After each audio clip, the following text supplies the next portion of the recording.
So the question is as follows. Have trade wars led to real wars? Because right now we're having quote unquote trade tariffs, trade embargo, and trade wars. So you go from, some tariffs, right? You have some trade tariffs, which is always an issue. Then you have a trade embargo, okay, which is a little stronger. But then you have an actual trade war. The question is this: has this created at any point in time a real problem? Is there a historical point? So I'm going to show you that historical, yes, that has happened. And then I'm going to show you that what's happening right now could actually lead to something like that. The Opium Wars, 1839 to 1842. These are conflicts that ended up being actual wars. It was sparked by Britain with a trade imbalance with China and China's crackdown on the opium imports. What began as a trade dispute escalated into full-scale wars, leading to the Treaty of Nanking and other unequal treaties. This was a direct example of a trade dispute that turned into a war. You had the Anglo-Dutch Wars from 1652 to 1674. Rivalry over maritime trade routes and mercantile policies. This is important for you to understand the historical concept. Because right now what we have some pretty strong tariffs on some very strong countries. Some of them are being discussed, they're being put on, they've been put out, put on, but some of them are remaining. Remember, there's a 50% tariff on India. There's a 50% tariffs on Brazil, right? Some of these countries, 39% on Switzerland. These are not trade wars because they're not, obviously no one is fighting back against those tariffs, but they're not trade embargoes. It's not like we're closing the business completely like the US is doing with Cuba, but they're getting pretty close on some of them. So historically, you had the Anglo-Dutch Wars, where the root cause was rivalry over maritime trade routes and mercantile policies between 1652 and 1674. So that caused the war. Yeah, but that was so long ago. The American Revolutionary War, 1775-1783. Right? Essentially, you had economic grievance, including trade restrictions, the Tea Act. Remember the Tea Party? We had mercantilist controls were central to the colonies' revolt. It wasn't purely a trade war, but it was economic trade restriction were a key trigger. Let's be aware of this. Just because it hasn't happened doesn't mean it's never going to happen. In this case, it has happened. We have had trade, quote-unquote, wars or trade frictions that have led to wars. Okay. The War of 1812 between the U.S. versus Britain. U.S. declared war partly over British trade restriction and blockades during the Napoleonic Wars. It was a maritime trade disputes and impressment of sailors escalated into an open war. So it has happened. We have had wars started because of trade. Oh, but that was 1812. That was bad. Okay, let's come back further. How about World War II? How about Japan? The U.S., okay, this is getting closer now. The U.S. imposed oil and metal embargoes on Japan. And what do you think happened? In response to Japanese expansion into Asia. Well, Japan needed to expand. They needed to grow. Japan viewed this as an existential economic threat, and that's why they attacked Pearl Harbor. So the trade restriction acted as a catalyst for war. It does happen. You can start with a trade dispute, trade embargo, and trade wars, and then it turns into real wars. It has happened over and over. Now, there were certain instances where it didn't happen. Like, for example, this famous one that's used by the president, the Smoot-Hawley Tariff Act of 1930, which triggered retaliatory tariffs worldwide, deepening the Great Depression, but no direct shooting war resulting from those tariffs. So, they retaliated. Are they going to retaliate? We shall see. So far, no one has dared to retaliate because that would be a trade war. There is a U.S.-China trade war. That's the only one that's going back and forth from 2018 to present. There's high tariffs, supply chain battles, tech restriction, but it's staying in the economic realm. So you got this thing going on right now between China and U.S. Hey, Fuji, welcome to join us again. Thank you very much. So we're talking about, can a trade war lead us to real war? Right? Let's find out, because that's what this channel is about, understanding the potential risks that we face so we could do something about it. At least be aware of it. Okay. And what I'm saying is, Historically, there have been historical cases where you had trade wars that turned into actual war. And the last one that keeps on going, that keeps on feeding, that keeps on fueling is the one between China and the US. There is no real conclusion here. We have to watch this one very carefully. We're not talking about the Ukraine situation. This is really between China and the US. I mean, the world is changing very quickly.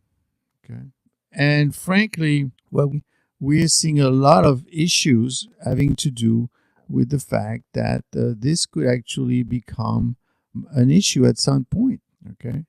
Why? Well, because essentially what you have, we shall care about all these things that we want to talk about. But basically, there has been such a situation happening. So yes, history shows that trade wars can and have led to real wars, especially when economic restriction threatens a nation's survival or power projection. But in many cases, they remain confined to the economic arena. But right now, I mean, can we say that we have economic restrictions threaten the nation's survival? Well, no. I mean, as long as China keeps send to the U.S. it's antibiotics, it's vitamin C, it's medication, then the U.S. should be fine. But the day that or it's rare minerals. As long as China keeps sending that to the U.S., the U.S. should be fine. If for some reason China decided not to do that, what would the U.S. be willing to do to go and get it? Because right now, this is what's going on. There's discussion between the U.S. and China in terms of actually deciding, how we're going to work together, how we're going to and there's been a 90-day reprieve. Nothing is really going on right now. They're deciding what they want to do, but at this point, no one has decided anything, and it's being postponed. Now, are the U.S. tariffs right now, the way they are they used as an embargo, like what happened in Cuba? Well, not exactly. I mean, while the U.S. tariffs policy are aggressive and politically motivated, they're not technically amount to full embargo, although an embargo is a complete ban on trade, and you don't have that, right? But tariff impose taxes on import, but do not prohibit trade. But when the tariff is that high, how high and how much can you push? I mean, Cuba is a true embargo. I'm not saying that that's what we're having, but we're a step closer to it. Current U.S. tariff actions. The U.S. imposed 50% tariffs on a wide ranging of Brazilian exports, citing political tension linked to former President Bolsonaro. So you're kind of poking at the bear when you do things like that. Well, of course, you figure I'm not afraid of the Brazilian bear. And Brazil has responded by seeking WTO consultation, World Trade Organization consultation. What does that mean? Well, basically, right now, that actually came out today, accepts Brazil WTO consultation request over the tariffs. They're saying this is not fair what you're doing.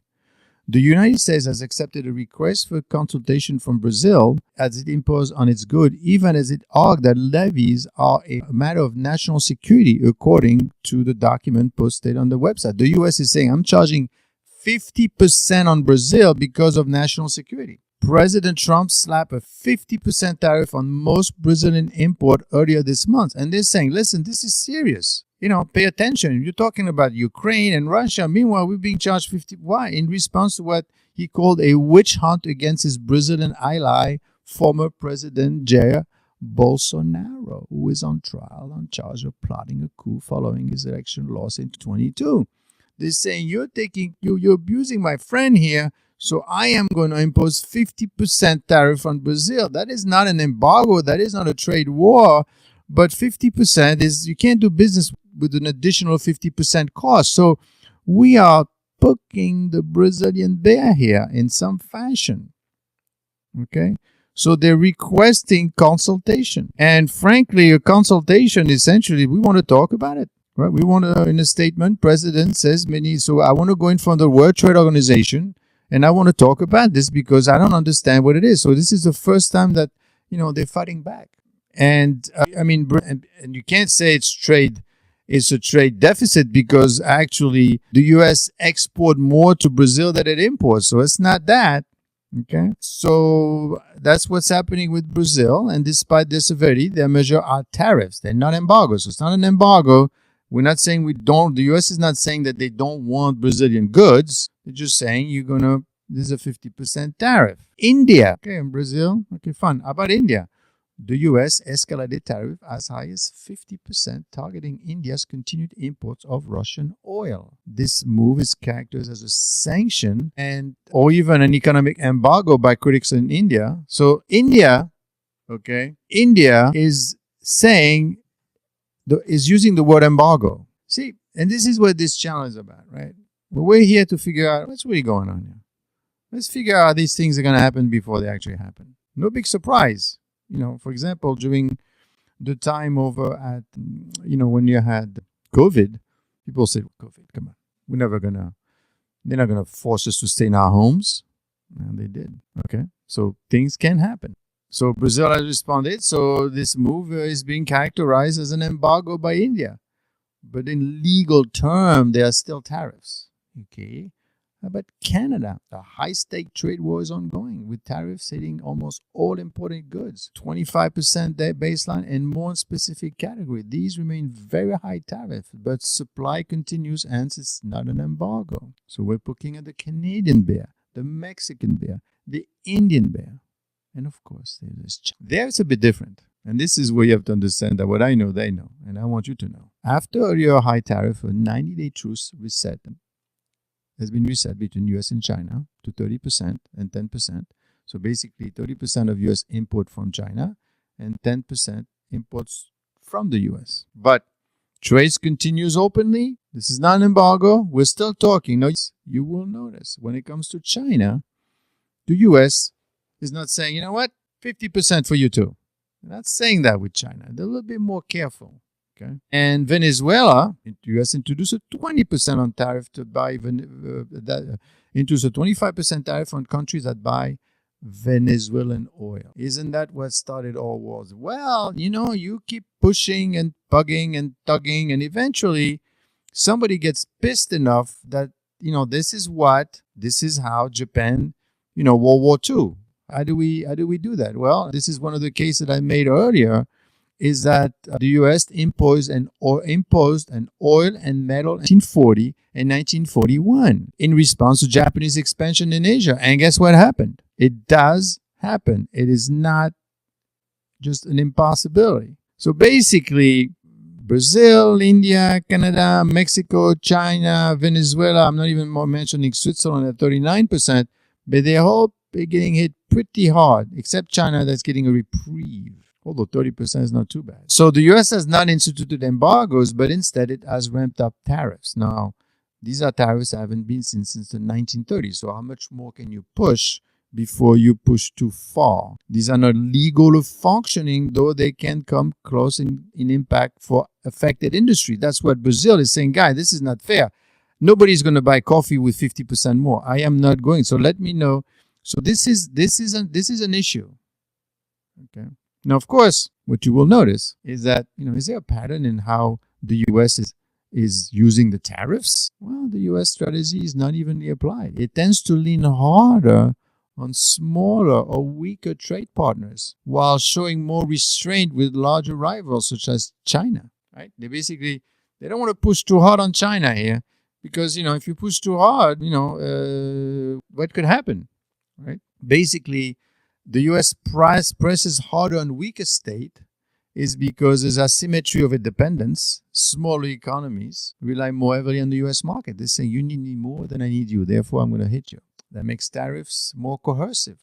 That's the word, coercion.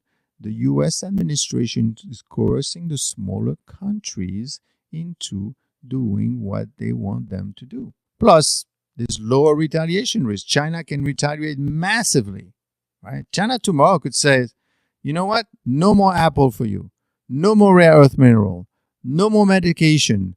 No more antibiotic. No more vitamin C. I'm stopping everything. Brazil and India cannot retaliate at the same scale. So obviously the U.S. is very, very careful. Geopolitical leverage. Tariffs are used as bargaining chip in non-trade disputes. Domestic optics. Politically standing up to foreign nations plays well, but it's a tough thing to do. So what are the strategic implications? Because what I'm trying to tell you right now is we are moving our way slowly towards something that could end up in a war. don't forget, right next door, we also have the Ukraine and Russia situation that's moving very slowly. They're being slow walked into an agreement, which is going to put the U.S. in the middle, maybe not on the ground, but in the air. This channel, and I want you to join this channel because we're monitoring all these risks. Because, we're slow walking ourselves into some very interesting situation, which once started cannot be undone, right? I mean, the administration is not going to say, oh, you know what, forget the 50% tariffs on India. Why? It's going to hit at the end of August. Why not? Why are you stopping now? Is this a taco thing all over again? They don't want to be treated that way, so they're going to keep going and going. Now, you got Russia and you got Ukraine. We'll have a live on what's really going on with that. But basically, right now, the U.S. says, okay, we're going to, having to do with the Nobel Peace Prize and all that, but basically, it doesn't matter. The point is that the U.S. is saying, okay, I am going to, I'm going to give you the security guarantees. And they say, what do you mean a security guarantees of what? You're not going to put boots on the ground? No, we're just flying some planes back and forth. And as we fly the planes, then hopefully that will help out and that will keep you under control and nothing bad will really happen. Well, I don't know about that because we are just slow walking ourselves with those, fire and, all these things that could potentially. So the big question is this: what's going on, therefore, between China and Russia? Since we don't, China and the US, since we don't really care what Brazil does and India, because not much they can do, right? But the US depends on China big time. So what happens after 90 days, right? What happens if no agreement is reached at the end of that window? So both sides could escalate because obviously China is saying, I'm not taking it, right? I am not taking it. What's going on? But they could decide to go their own ways. You know what? If we can agree, then you go my way, you go your way, I go my way. Well, I don't even know if that's possible. On the U.S. side, raising tariffs further, right, from the 30% that China is being hit at right now, escalating export control on semiconductors, AI and defense-related tech, and encouraging reshoring. And that's isn't that what the U.S. is doing right now? Right? Semiconductors. What did the U.S. do recently? Do you know? Do you realize that the U.S. actually took a stake in Intel? They took that $100 billion that Biden was giving Intel. I said, listen, we're not giving you just cash. We want equity. We're going to take position in your firm because we want to start building more semiconductors. Today, we want to build semiconductors, not 5 years from now. We need to be more proactive on semiconductors. And they're all like, well, hold on. Now you want to do semiconductors? What do you mean? A U.S. company is being taken or owned now by a government? 10%? Are you nationalizing it? No, he was talking to them. I'm not nationalizing. We just want to make sure the money is used efficiently. We just want to give you $100 billion. Okay? So, but the U.S. right now is making sure that, listen, just in case tomorrow they don't send us, I don't know, maybe they know something I don't or something you don't, but maybe there's something going on that they know, at this point, they're doing the same analysis I'm doing right now. They're thinking, well, what if you can't agree with China? And as usual, I want my subscribers to understand before it happens. It drives me mad, and all we're doing is we're reading the news. Look, Trump is meeting with the Ukraine president. I wonder why.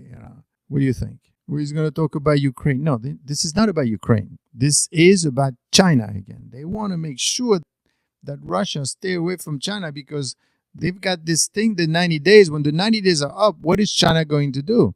If China is cutting U.S. companies from Chinese markets like Apple, Tesla, Boeing are vulnerable, using rare earth mineral as leverage and pushing Belt and Road partners, in Africa, to pivot trades away from the U.S. They're going to say, you know what? We don't need the U.S. anymore. Let's just do our thing because we can't get along with them. So, but can you have a clean break? Can you do away without China? It's going to be difficult. A deep trade interdependence. China still supply 75% of U.S. rare earth magnets, essential for defense and EVs. You need those. And obviously, they are not being really forthcoming like they used to with the earth magnet as an indication that they don't want to give you the magnets that you're going to put in the missile that you're going to throw on their heads. All right? That's a sign right there. They don't really want to give that stuff away on not too many. They're giving it away, but as long as it's for phone. But when it comes to weapons, they are a lot more hesitant. In fact, U.S. companies, defense companies, having issues. They can't source the thing anymore. Financial linkage. China holds hundreds of billions of dollars in U.S. Treasury, and dollar clearing is still vital for Chinese banks. So they can't, that's a service side economy from the U.S. They don't want to get away with that. Multinational exposure. U.S. firms depends heavily on Chinese sales, so they're not going to do away with the Chinese sales. Yeah, but they can't agree. So what is the likely outcomes if the talks fail? Well, escalation of tariffs. U.S. could push tariffs to 50% on Chinese goods. Chinese could retaliate with selective bans. Agriculture, aviation. We could start having some selective decoupling where strategic sector like semiconductor, AI decouple faster while consumer good clothing continues to flow. You could have true dual trade blocks. You could have global recession risks. We're slowing everything down with these tariffs and these people that can't agree. They don't want to talk to each other. And then they don't do anything. Then they wait and they wait. The bottom line is this. If the US and China don't agree after 90 days, they can't fully go their own way immediately, but their economies are too entangled. But what is more realistic is a partial decoupling. And I told you about the decoupling of China is slowly decoupling from what's happening. Critical industries splitting into separate ecosystems, but consumer trade continuing because either side can't replace it quickly. However, over the next 5 to 10 years, if the escalation continues, the world could split into two competing economic blocks. The US and its allies, Europe, I guess, versus China and its BRIC partners. The signs are there, my friends. Slowly but surely. When there's a divorce, who's taking the kids? Are you taking the kids? I'm taking the kids. Who's taking the dogs? Who's taking the house? I can't stand you anymore. We need to split. And the reason we need to split because we can't agree on anything. And obviously the US cannot agree on China anymore. Look at it. It's happening in front of you.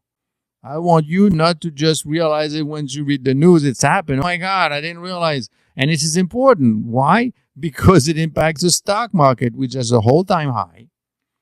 Right? Yesterday, look what happened. Right? The market, the Nasdaq went down because someone said that Altman, the AI guy, said, "Well, take it easy. Maybe it's not this AI thing. May not all it's cracked up to be." And boom, the Nasdaq fell, which is basically the S&P, frankly. And let's see what's happening today. Is it doing any better? And that's why I tell my subscribers and but more importantly, my members to go with the small caps, which I made a few recommend. The market is down again for the Nasdaq, by the way. Okay, it's down another almost 1%. Tech chips sell-off continues as the AI bubble fears mount. I was going to do damn, I should have done it. I was going to do a live on the AI bubble, but I see you guys are not interested in kind of stuff because it's it's all about stocks, and I know. And the tech stock sell-off continues as AI bubble. The concern that they're having, and I said that in one of my membership videos, that you need to make sure that you need to be invested because there's always a fear of missing out. But be careful because this bubble is pretty high, and this bubble is really driven by the tech stocks. And when we say tech stock, we're talking 4 or 5 stocks.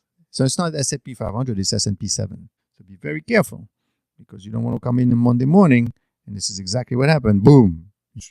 Somebody said something, oh my God, it's overpriced, and it just collapsed. Okay, so second, as investors sold off a slew of stake in them because what's his name said something about it, and he said it's too high. The report followed commentary from OpenAI Altman shortly after the ChatGPT maker finished out its latest multi-million-dollar funding round. You believe there is an AI bubble, a diversion from its prior characterization. Now, this is a CEO of OpenAI who owns ChatGPT that tells you that there is an AI bubble. We could see that it's kind of a bubble somewhere. Why? But it's too late by then, right? It's too late. The news is out. You should have thought about this last week. Right, like right now, what you should be thinking about is what is going on with this Ukraine thing going with Russia, and then you have this thing going on with China, right? What's going to happen? Well, be careful because medication could start becoming very expensive, right? If you have defense stocks, right? And I think they're having issues right now because they can't source the rare earth mineral. They cannot get the rare earth mineral, some of them. So it's difficult. They're not complaining. They're not saying I don't have it because then their stock is going to collapse. But frankly, they are not doing so well if you're looking at defense stocks. And if you have no stocks whatsoever, well, you shouldn't need to worry about, I don't know, you have somebody that's in the army right now. They may be sending some people overseas pretty soon. No, but because they said that they're not going to have boots on the ground. They're just going to be flying over. Well, okay. And do you think the MAGA people are going to agree to something like that? Do you think that they're going to say, you know what, it's okay, you could send, yeah, as long as it's a plane. It's still American lives that are risks. And the MAGA people do not want that. And somehow what's going to happen, they're getting more and more concerned that it's not so much a fear, right? Because it's not just about, well, let's wait until it happens and let's see if we're courageous enough to face it. No.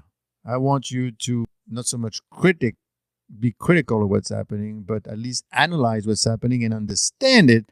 And then if you're okay with it, that's fine. If you think that going to war is okay or not going to war or tariffing or whatever, but at least be aware of your surroundings because it's going to impact it. It's going to impact you in terms of jobs. The stock market is definitely going to be impacted pretty soon because the stock market cannot take too much rocking, right? All that guy had to say was, some guy, I mean, it's not some guy, he's the CEO of ChatGPT basically. And he says, I believe there is an AI bubble, and the market collapsed. Why you have to say that for? It's like, you weren't aware? No, you're aware, but just people don't want to hear. What do people want to hear? Well, mostly they have the attention of a fly, quite frankly. And how do I know? Because I could see the amount of time that actually people spending listening to analysis. It's probably like a minute. At most, it's a minute. It's on average 45 seconds, right? And just flipping this thing through, which is okay if it's entertaining, but this is not entertainment purposes. This is we actually to learn something. Because if you don't learn, then they will teach you. And unfortunately, when you say, well, how do I learn? Where do I go? Where should I? Well, unfortunately, wherever you go, the news is extremely biased, one way or the other. They are telling you what you want to hear. And of course, not everybody's like that. The one people that actually make the money, they try to understand what's happening so they could take position ahead of time. And that's why I'm trying to do this with this channel to help you guys actually understand the big premiere is coming. The show is not over. That's right. What do you think is going to happen? So you got two big major, obviously the tariffs are a component of one. But you have the Ukrainian and the Russian. They want to talk, right? If you think for 1 second Russia is going to go home after they have started a war economy, it would take them at least 1 to 2 years to pull it back. They're going to go home and don't forget, these people have been taken out of their jobs to start making weapons. You want them to go back in their jobs the next day, and that's going to happen just like that? No way. So he's going to ask for more and more things. In fact, today, the Lavrov guy, who's the foreign minister of Russia, said, I want to veto power. I want to know what's going on with this. We're big friend with Trump, but still, we want to make sure first of all, we don't want any foreign troops in Ukraine. Okay, we told you that already and you're not listening. We don't want foreign troops in Ukraine. Okay, and we want to veto what's going on in terms of security guarantees. So therefore, nothing is going to happen. But yet, Trump is being very nice. President's very nice, and they're pushing slowly but surely, because I think he truly wants his Nobel Peace Prize, and he's going to do whatever he can to get it, because once he has an idea, he's going to go through with it, and you have to understand that as well. So I don't know where, at some point, someone says, halt, we're not doing it, right? Doing the work that is, yeah, that's true. God says that if you have economic and international experience, we Americans, even us vet, are so gullible and so lazy when it comes to doing the work that is necessary.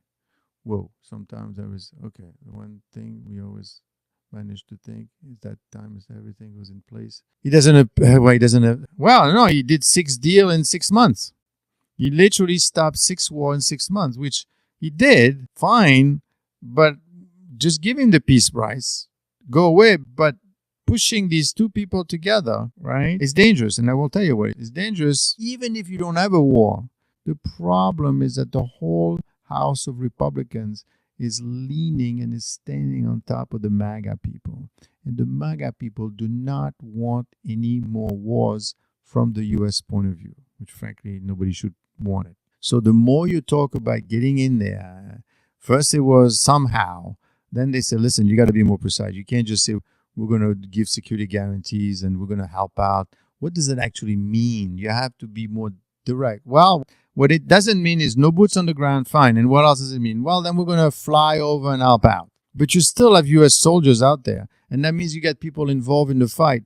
And you're going to see very soon that the MAGA people are going to come out and say, no, the reason I think they're not coming out that strong is because they know that's not going to happen. Okay? Because very unlikely that Ukraine is, first of all, give up 20% of its.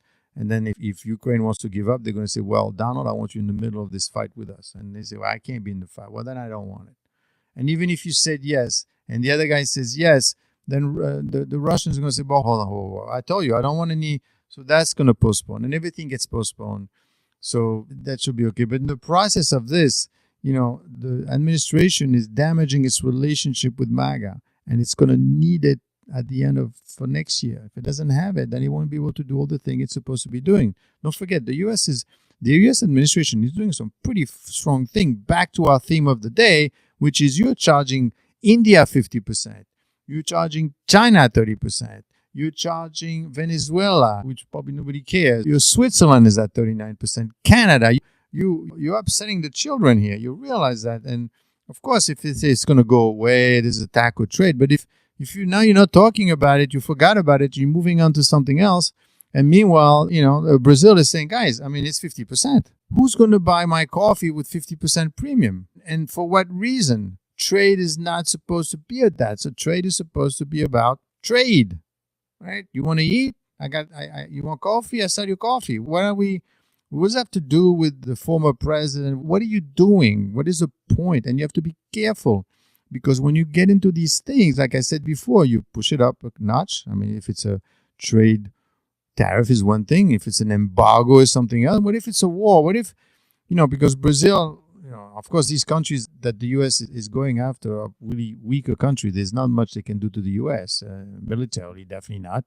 And trade-wise, the U.S. doesn't really need Brazil to sell anything to Brazil to make any money. The U.S. doesn't need to sell anything to anyone, quite frankly, except that it needs a lot of stuff from China. That's the problem. They realize that we fell asleep, and now we need all these things from China, and we can't decouple from them. And they're asking us this and that, and this is not helping, right? And we want them to bring stuff over there. Did you see China sending $1 billion to the U.S. to build a plant or something? Do you see them doing any of that? No, they're not going to do that because they don't have to. In fact, they're in the process of decoupling. You're gonna have the U.S. and maybe Europe together, and then you're gonna have on the other side, you're gonna have China and the BRICS people, maybe Russia, maybe not. Trump is trying to keep, Putin in check and trying to have him, keep your enemy closer, keep your friend close. That's kind of what he's trying to do right now. But is this going to work? Because if it doesn't work, then one day you're gonna get up in the morning and you're gonna say, "Oh my God, there's a war." But what happened? I don't know. We're flying flights over Ukraine, and one of them got shot by we don't even know who it is. It might have been the Ukrainian doing it on purpose. Who knows? And then what do you do now? Right? So nobody's talking about making money here. We're just talking. And this has happened in the past. I will tell you that wars have started about the tariff. The most famous one, obviously, is kind of the last one, which is World War II. The U.S. I hope if you know that, and you should. The U.S. imposed oil and metal embargoes on Japan between 1940 to 1941, and in response to Japanese expansion in Asia. Pay attention to Venezuela. Carney has not been very good to Canada. He's saying he will recognize. Obviously, then, Carney unfortunately talked a big game with Canada, and frankly, he doesn't. Because right now, I think almost 70 to 80% of the goods from Canada are protected under the current the North American trade agreement that the U.S. has with Canada. So Canada is safe right now, but they said, hey, we want to renegotiate this thing because you're hiding behind that. You're hiding behind it, and we can't touch you right now with our tariffs, but be careful, we may reconsider. And then, of course, they may comment about Palestine and then you start a whole cycle again. So what's happening, you are in a world right now that is very unstable. Now, it's easy an embargo on Japan, right?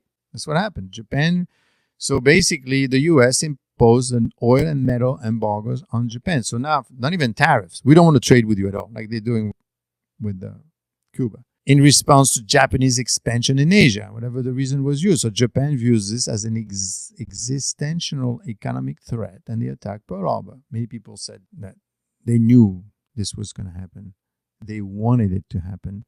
they needed a reason to get into World War II. So there's a notion of that. I mean, I'm not going to get into it. But in this case, you could say, yeah, there was a trade embargo and led to war. And in the War of 1812, the American Revolutionary War, I mean, what is the Tea Party, right?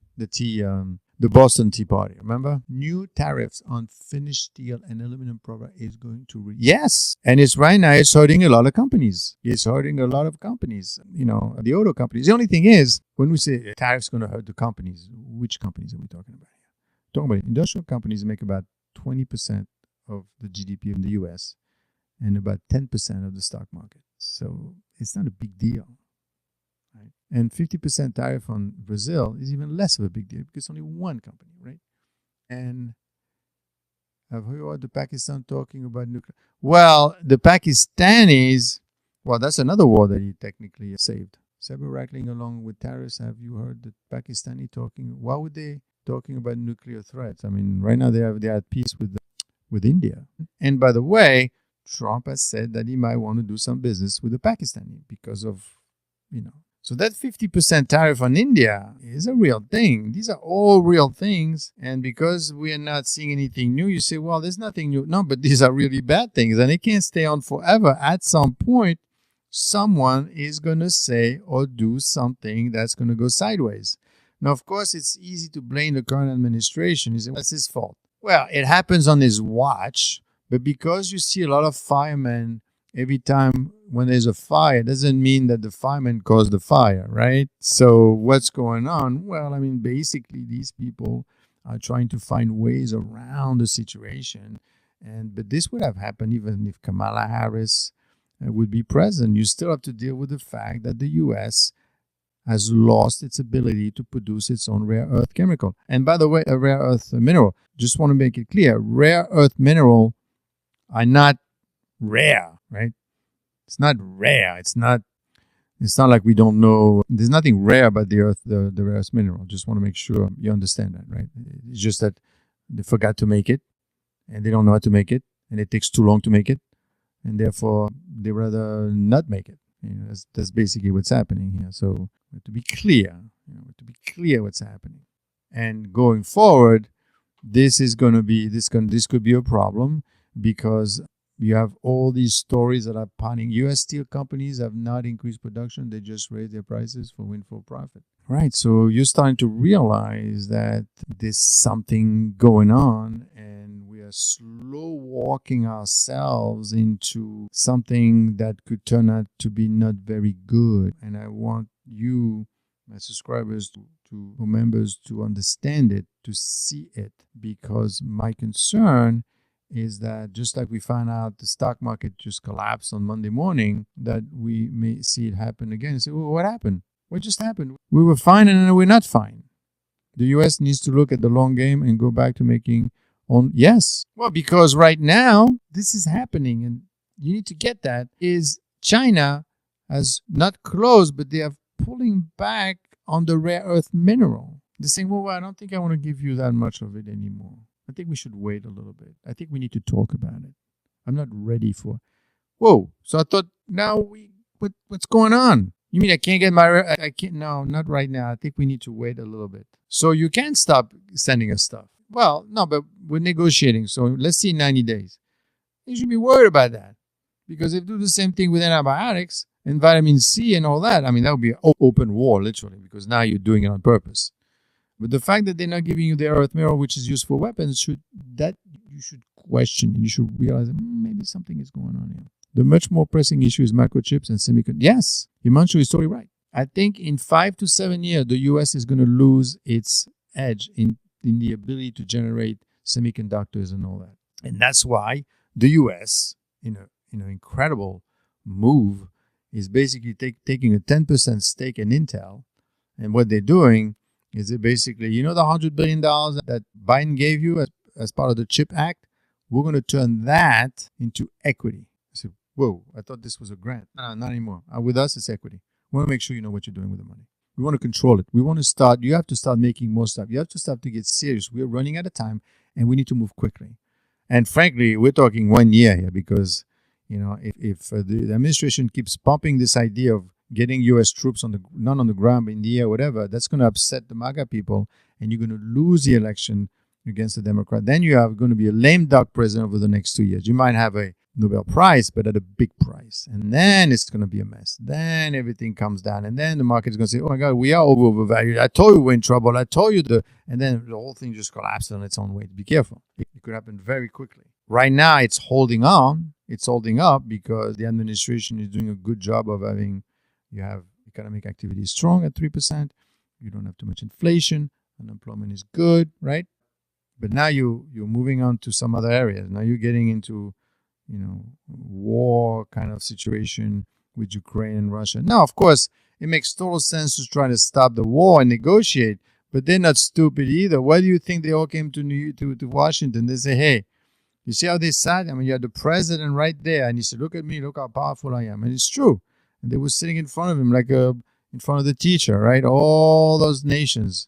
Why were they there? What do you think? They were there because they said, okay, you're the big daddy, right? Then you be the big daddy and you help us out and you bring your troops in the middle and you put it in between us and the Russian. And then that's how you become our daddy. He said, well, hold on. I can't do that.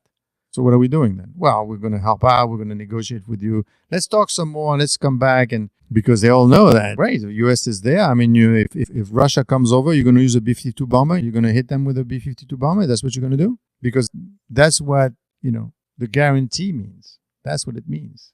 Doesn't mean you're going to help us talk to each other. We already talk to each other. So even these people, when they came over, they have their own interests. Remember, these people all have interests, okay? And this is something that you need to make. So let's follow the situation. Can you explain the Brazil angle? They have been the most vocal when it comes to BRICS increasing its trade. Yes. Well, obviously, with the administration, it is personal. But be careful. Don't be too personal with Brazil, right? Because with Brazil, what they've done, if they said to Brazil, it's 50% tariff because of what you're doing to my friend. And Brazil is now going to the World Trade Organization today, WTO. This is ridiculous. They're saying this is about security. What have we done to the U.S.? We haven't done anything. This is vindictive. And be careful, because also what you don't see in the background is the courts are reviewing all those documents, because technically those tariffs, yes, they could be imposed by the president because Congress gave him the power. Well, not him, but the president of the United States, but only for emergency reasons. So if you're saying that, fentanyl is coming over the border is one thing, killers are coming over I guess we could use the tariffs to hit you with it to prevent that from happening. But Brazil, the reason he said about Brazil was because of his friend is being with the previous president of Brazil has been hit and has been basically put into house arrest. He's his friend. But what does that have to do with the U.S.? So basically using the tariffs for anything you want. Be careful. Now, of course, underneath, the real reason, I think, his end game is that he wants to go after the BRICS people. He wants to squash Brazil because he doesn't care. He wants to keep Russia close. He's trying to pressure India. See, he's trying to get in the middle of the BRICS thing. Now, the European thing is working great. They came to him. They played allegiance. That's working. But the BRICS people are much more different. The Chinese are one way. The Indian people are saying, no, I'm not. I don't care about the 50%. I am not doing it. I'm going to be ordering oil from Russia. I'm sorry. So he can't get through India. So he's by August 27th, Rubio's got a big job to do here. And then, of course, with the Russian, trying to be friend with the Russian, right? He's trying to keep the BRIC, forget South Africa. I don't think it matters, but the BRIC is trying to keep them apart as much as possible. But the reason you have BRICS to begin with is because the U.S. is too much of a big game. You can't do you got to use the dollar, everything you use for. Yeah, because the dollar is a reserve currency. Well, sure, but Biden used it against Russia, and that's why they're trying to do their own currency. That's why, unofficially, and China is slowly decoupling. Slowly. One day, in the future, they're going to close the door. And when they close that door, you better make your own semiconductors, make your own medicine, start digging for your own rare earth mineral. That's a big job. That's a humongous job. I don't think, the current administration is trying what it is that they have, and the only tools that they have, short of invading someone, is to use the tariffs. What else could you do? Negotiate? You can't negotiate. It's take too long. But Russia being an all-weather partner, yes, of China and India, Russia is going to be meeting India is going to be going to China very soon, and Russia is going to be visiting India. Wouldn't it be detrimental for Russia to side with the US and collapse and already is thriving? Yes. And that's why they're saying be careful. He may be talking to you, but he doesn't really want to end this thing. And he said, but I don't care. I just want a Nobel Peace Prize, really, at the end of the day. I mean, I'm 79 years old. This is it. I mean, what else am I doing this for? Well, I'm not going to see any of this in 10 years. Okay. So, yeah, so Russia is Russia and China, I told you, they've been doing war games in the China Sea, where you have Chinese sailors working with the Russian sailors and going into the ships and mitigating an attack and how they coordinate. So they've signed agreement, lots of agreement they've signed together.